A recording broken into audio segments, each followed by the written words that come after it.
here's our update. It's 9:40 at night. We went through how many grinding wheels? I don't know, 4, 5, 6. I read on some forums that the 1¼ inch spacers would fit on a ZR2, and they don't. All right, what's up everybody? I'm super excited for today. I'm gonna put a leveling kit on and then a set of 1¼ wheel spacers. I have the Peak, here I'll just show you.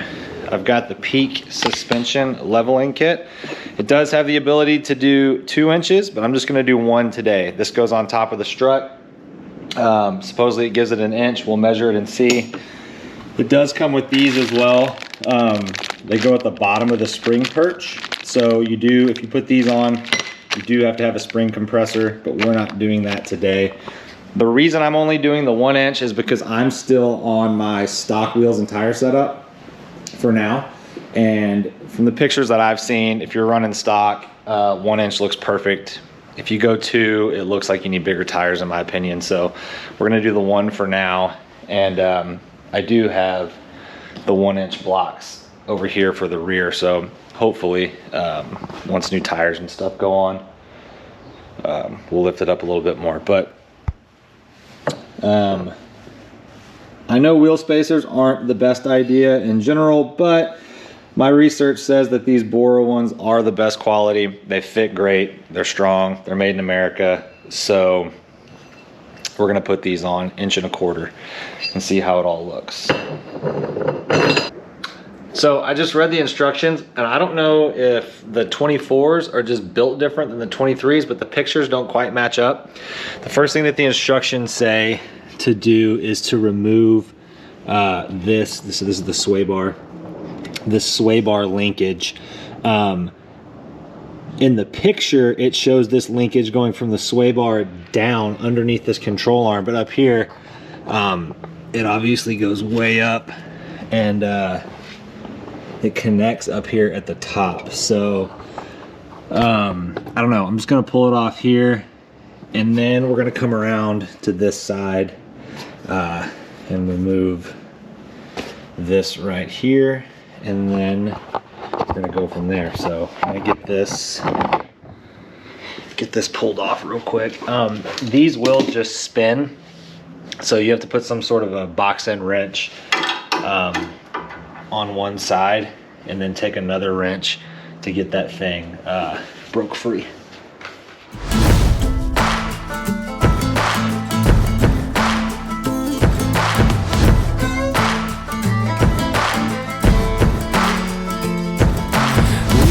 For each other like a bullet from a gun, faster than the sheriff's drawing, hotter than the sun. Didn't see it coming lately, I've been on the run. You know you've seen my face before, so let me tell you something. Darling, you fell in love with the famous man.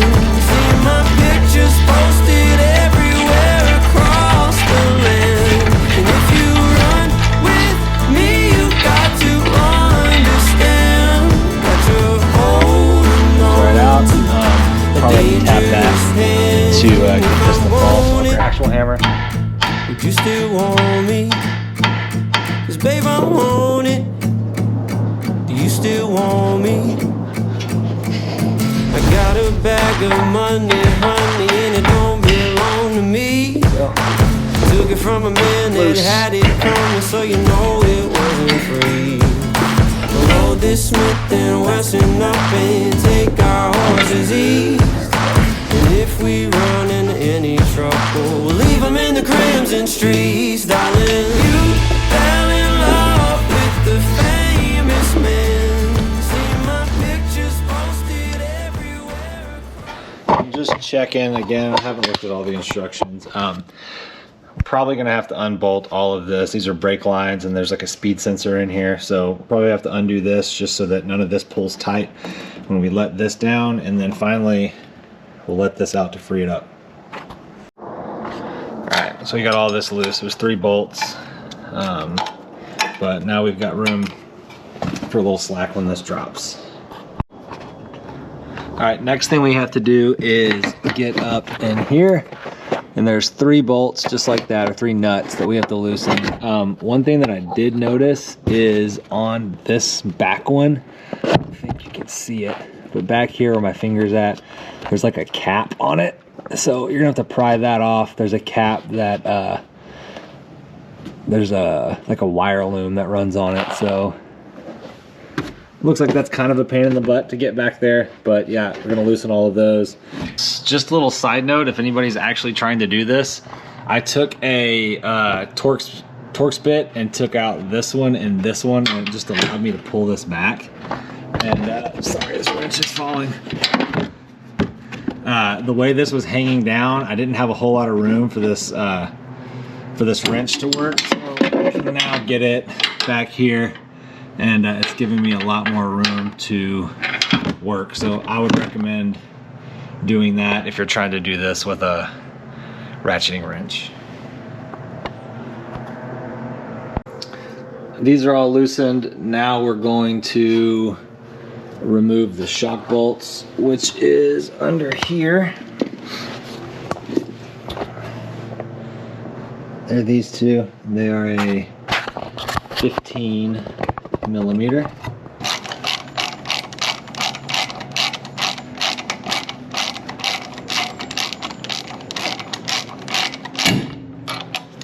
All right, those are out. All right, last thing, we've got to loosen this.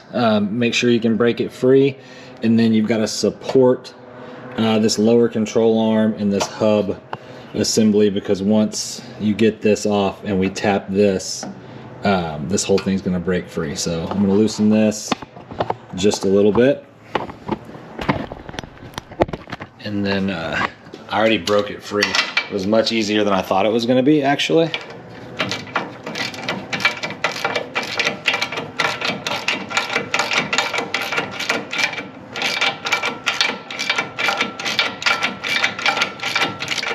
Again, definitely leave a couple threads on there just in case it decides to break free. So gonna come up in here somewhere, find a good spot. That should work.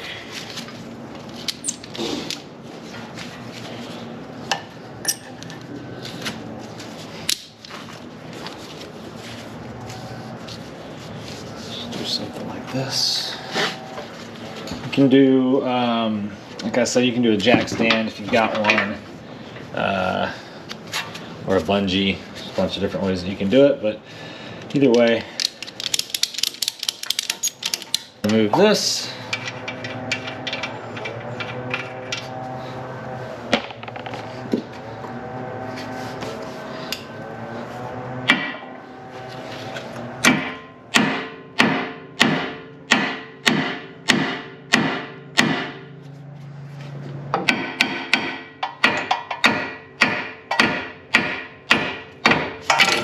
Bam. There it went. So, all right, so once it breaks free, you just want to make sure, like, your brake lines, all of this, the speed sensor, all that good stuff is loose. This is supported well by the ratchet strap. I have the bottom free. Now I just have to remove, I've got a couple of those nuts. They're very loose, but I got to remove those. This whole shock assembly should just come right out. Okay, I'm not gonna lie, it is a giant pain in the butt to get your hands in here and get those nuts off, but I got them off. So in theory, I think there's enough room. This whole assembly should come out. Let's see. There it goes.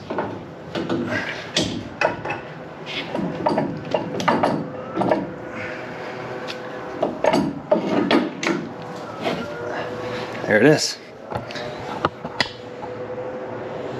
Spacer will go right on top of there, and then you just bolt it all back up. Pretty easy. So they'll only go on like that. If you try to turn it, they don't match up. So I guess you can't mess that up. But that goes on, and then we just bolt it all back up. It is done, and now we are gonna stick on these wheel spacers. I haven't put them on yet, so hopefully they fit.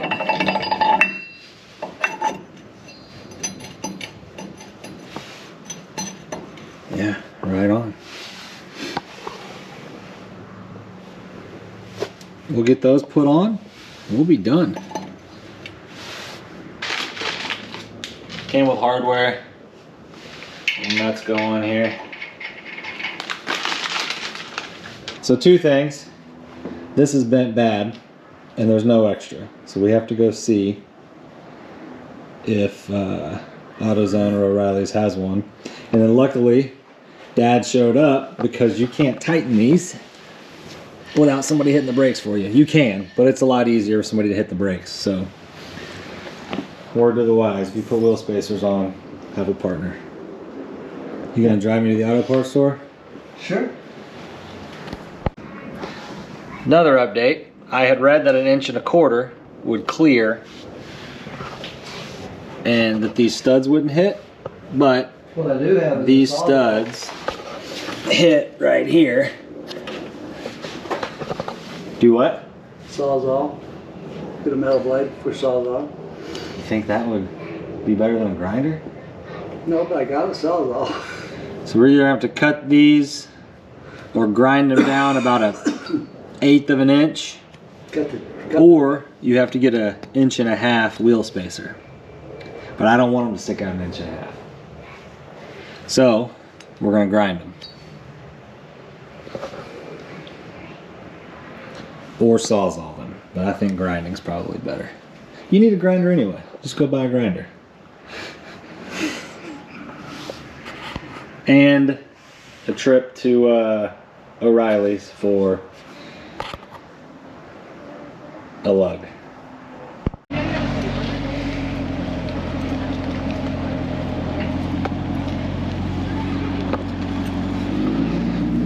Going to my dad's house to get a grinder.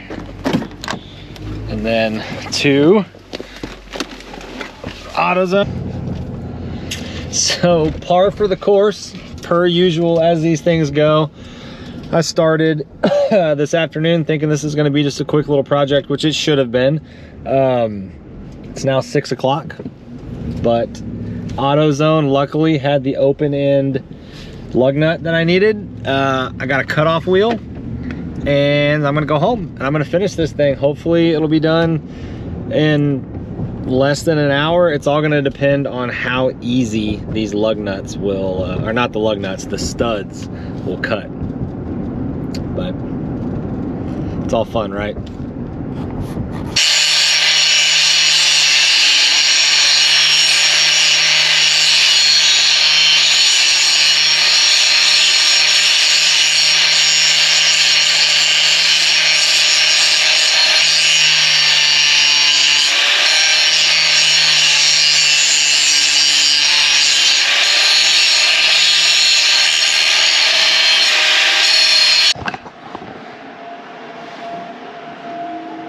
Here's our update. It's 9:40 at night.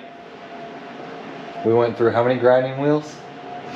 I don't know, 4, 5, 6. No. I think we went through 3 or 4. Went through 1 cutting wheel, it didn't work. 3 grinding wheels. How much did we have to grind off the studs? He measured. I don't know. Yeah, you do. How much? Well, It was like about almost a 1/2 inch. almost a 1/2 inch. I read on some forums that the 1.25 inch spacers would fit on a ZR2, and they don't. 1.5 inches wouldn't fit. Yeah, I think we would have had to grind with 1.5 inches for sure, but it's on. Fronts are done. The rears we're gonna do in the morning. Put the levels on. Oh, did it die? Ouch. No, it didn't die. The levels on.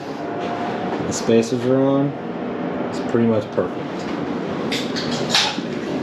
Pretty much. You can actually see. So that's with the spacer. And then there's without the spacer. kind of just disappears.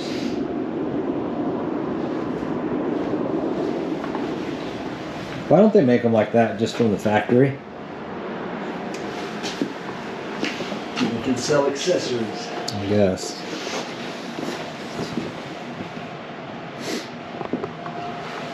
So tomorrow we got probably another 2 hours of grinding to get some wheel spacers on.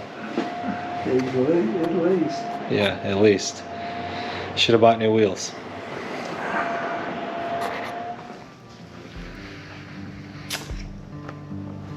It's a brand new day. It's gonna be a good day. Got my coffee. It's gonna be like 62 degrees, I think, before this cold weather comes in. I left it a mess in here. I've got crap everywhere. This is all a mess up here. So first thing I'm gonna do is clean up my garage this morning, get this thing flipped around, get to grinding, and should be done. So let's get it.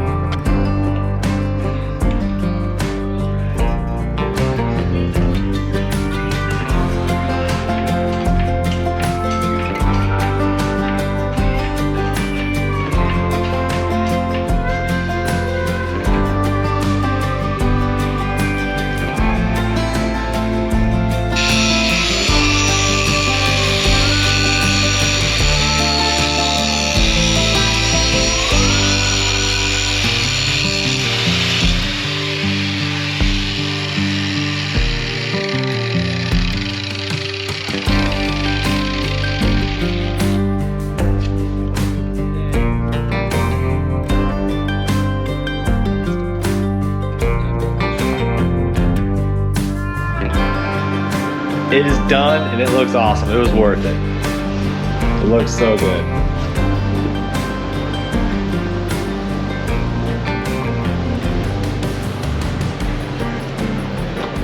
I'm gonna take it somewhere, get some better walk around of it, but we done.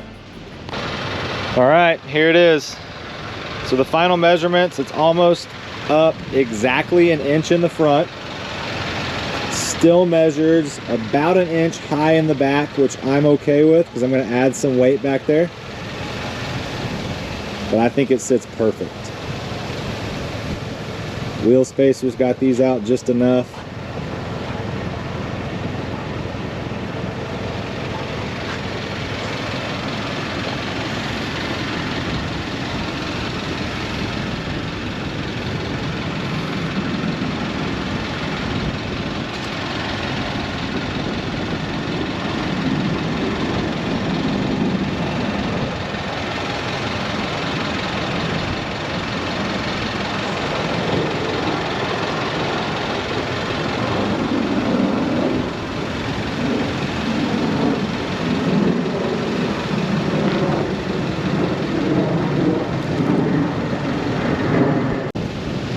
This took a lot longer than I thought it was gonna take, but honestly, it's worth it.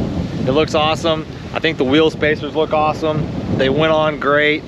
The grinding kind of sucked, but other than that, pretty good experience. Love it. Catch you on the next one.